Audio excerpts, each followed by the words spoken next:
Copilot is running. All right, so I just created a dummy folder here. Let's create a Copilot file. I'm just calling it Copilot just because we're playing around with Copilot. And let's see if this works now. Is it completely language agnostic or work on shell script? It's supposed to be language agnostic, but they say that it's not as good. The top languages it covers are like Ruby, JavaScript, Python. I think the main ones that they're kind of showing off on their site. I close the page. Okay. But it's supposed to be language agnostic. It's just that it trains itself. It works best with Python, JavaScript, Ruby, Go, according to a blog post. So generate random number. So it's already auto completing if you noticed. And there we go. So we have a function, random number, min and max. Yeah, let's do that. And now it's generating return math floor. So this one is doing it based off of, it's taking a min and a max, and it's going to generate a random number between those two numbers. What's the meaning of language agnostic? It doesn't matter what programming language you're using. It will just try to help and generate code. That's what language agnostic means. So we were able to generate a random number. Try to see if we can find the number of occurrences of a string in an array of strings. Let's type that out. So find, I love that. Throw those ideas out. So find the number of occurrences of a substring in a string. Of occurrences of a string in an array of strings. Okay. So count occurrences. Okay. Next. So I clicked tab. So I clicked tab to complete it. And then here's the suggestions. So and then if I do control enter, so I can do alt left and right brackets, and I think it's going to cycle through the different potential solutions. Also, if I do control enter, it shows the different potential solutions. Oh, I can actually click accept a solution. So these are all valid solutions here. It just depends on, this one's the most unique one. These ones are just specifically finding that exact string match. Whereas this one is the situation where if it's a substring match, we can try it in Python. So let's try Copilot in Python. So what do we want to do in Python here? Does it work with libraries? Yes, it's supposed to work with libraries too. Find all keys in dictionaries that have the same. Find all keys in a dict of dictionaries.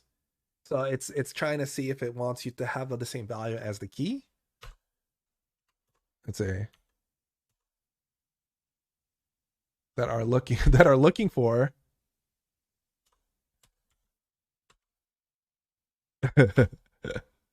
example that I'm not typing anything. I'm just gonna let it do its thing. So that.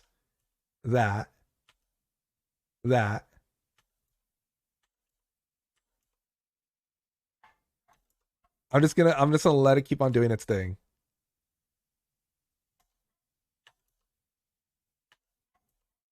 So it's writing documentation for me right now.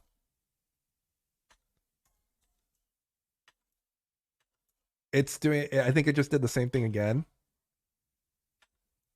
I'm just gonna let it keep on doing its thing. Okay. I'm tired of writing documentation. How do we write a function in Python? Is it def? Is it also def? I forget.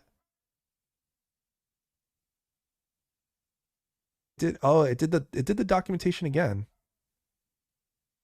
So this documentation here that it generated, it did this. Find all keys in the dict of dicts that have the same value as the key that you're looking for. Writing documentation and code is good practice. If you are So it depends on it. It depends. There is the argument for descriptive code, but it definitely helps a lot if you write if you are writing open source, if you're writing libraries or open source stuff, to write headers to your functions and stuff like that for examples of usage. Mainly examples of usage of, like, if you provide this input, you get this output. If you provide invalid stuff, what the error state should look like. It can also generate stuff based off of the name of a function. So the second one, the number of recurrences of a string in an array of strings. So we're trying to do the same one we just did in JavaScript. So let's try this one. Okay, so the same number of recurrences of a string in an array of strings. Does that code work for the dict? This one, I'm not sure. So I'm not a Python programmer, but it looks like for this for doing this, it looks like it might, because if key in D, so if the key is in the dictionary, then it will grab the value out of the dictionary. I'm not sure what the hell this is doing though. This one's going to be interesting for the number of occurrences of a string in an array of strings. So we have count string AB, count, and then it's writing documentation.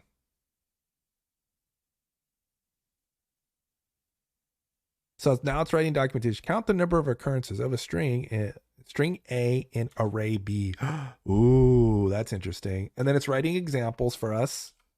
And then, so I'm not typing out anything. It's doing the examples. So now it ended the documentation. And then now it's doing the code, but I think the code is, well, I guess the code is properly, is it properly indented? I don't think it is. I think we have to be one in if we're inside the def, right? Yeah, that's what I thought. So let's see. So it does count string. So the A is the string, the B is the array. What's going on here? It's checking for I in B. So this is a for loop. So we have this count initialized. We're doing a for loop.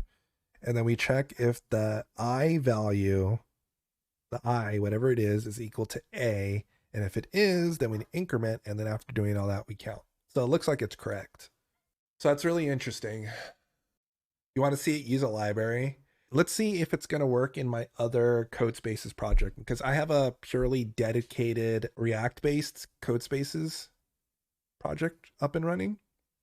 So let's see if that one will work. And we installed GitHub Co-Pilot. What I'm going to do is I am going to go ahead and disconnect from it and reconnect to it, just to make sure that all working. So let's create a new helper here. So we're going to call this the fib.js helper. And let's try this. So did I have a given a number? Oh, it's working. N. look, data pie. look what it's already auto completing with.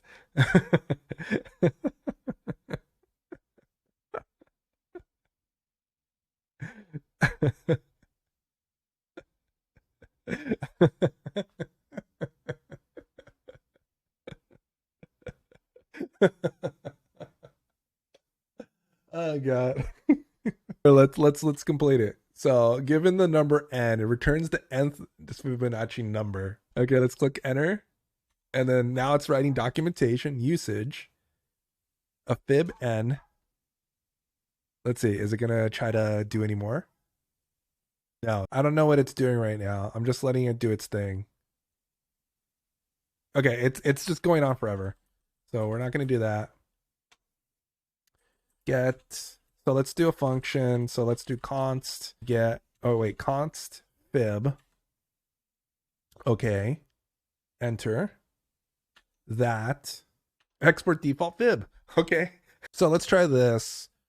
Not the most optimal solution, but yeah, I think so. That's what I've been seeing. At least that's what I saw for one thing, is like, it's not the most optimal solution, or it might not be the best practices, but it is good code. So I probably wouldn't be comfortable having this generate production level code.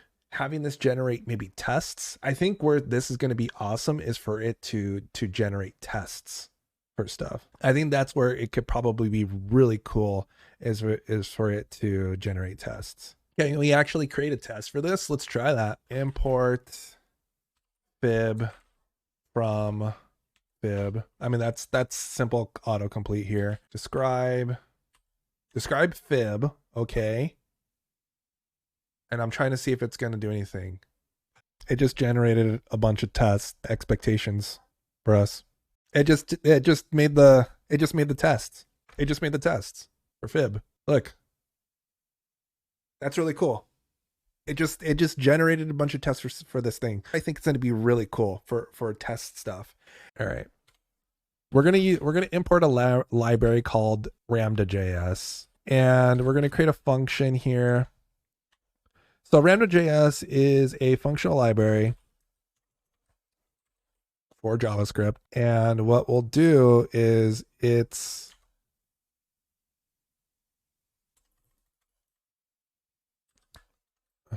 for given an array of numbers, find and return the largest number in the array. Sure. Find largest number. Oh, okay. Okay. So now it's trying to use Ramda to do stuff. So it's r.pipe is the pipe operator, because that's not, this actually might be right. Oh my God. It's right. I think that's the solution. I think that's actually the solution. How does it know how to use the library? I'm guessing because Ramda is well documented. I'm not sure, but what it's doing here is it's using the pipe operator so that what it's doing is it takes in an input. All the libraries are in GitHub, correct? Yeah, it's true. So it's able to, because what it's done some machine learning against all of it. Yeah, it trained against it. But even like in a kind of an obscure one like Ramda, it's still cool. So what this is doing is it's piping, but even then it knows to do these things, which is surprising. It knows to combine these different things. And the cool thing is though, is that no, like other than importing in Ramda here, in this description here, I didn't say to use Ramda. It saw I imported Ramda, so it's like I am going to use Ramda. That is the crazy thing right now. It's like, oh, you're using Ramda. Okay, well, let's create a pipe. And when a value comes in, what we're going to do is we're going to take a comparator, makes a comparator function out of a function. So it's creating a comparator function so it can sort our values in an array. So it's creating a comparator. It's going to sort these values and from in order from least to greatest, and then it's going to grab the last one. Oh, using Ramda. Okay, so given to let's just straight up copy and paste your problem set. All right. So given two sorted arrays of nums1 and nums2 of size m and n respectively, return the median of the two sorted arrays. Oh my God. Hold on. That's it's talking about runtime complexity. What? Let me try this again. It's not generating anything right now. I wonder if it's waiting for me to type something out. All right, const 5 median sorted array equals that. And then it does all that. Let's autocomplete that. So it takes num1s, nums2. It concats the two arrays, sorts them all, and then it grabs the length grabs the middle number, goes to the middle index, and then it does the length. So it grabs the mid. If it's modulo 2, so if it's easily divisible by 2, it will grab that middle value. If it's not, then it will grab the middle number and the two ones, add them together and divide it by 2 and see if it's right and test it through LeetCode. I think LeetCode problem. I probably have to sign in, right? It's a hard labeled problem on LeetCode. So we'll do this in JavaScript. Okay, let's just grab the contents of the code.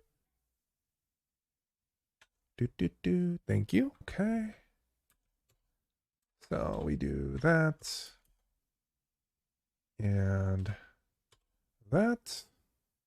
And we have num1, num2. Good. It works. 84 milliseconds.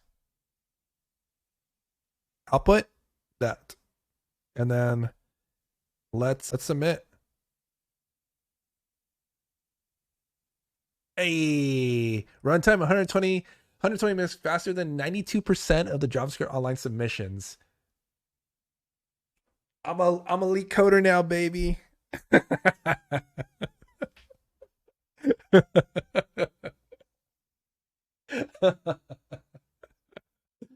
All me, all coded.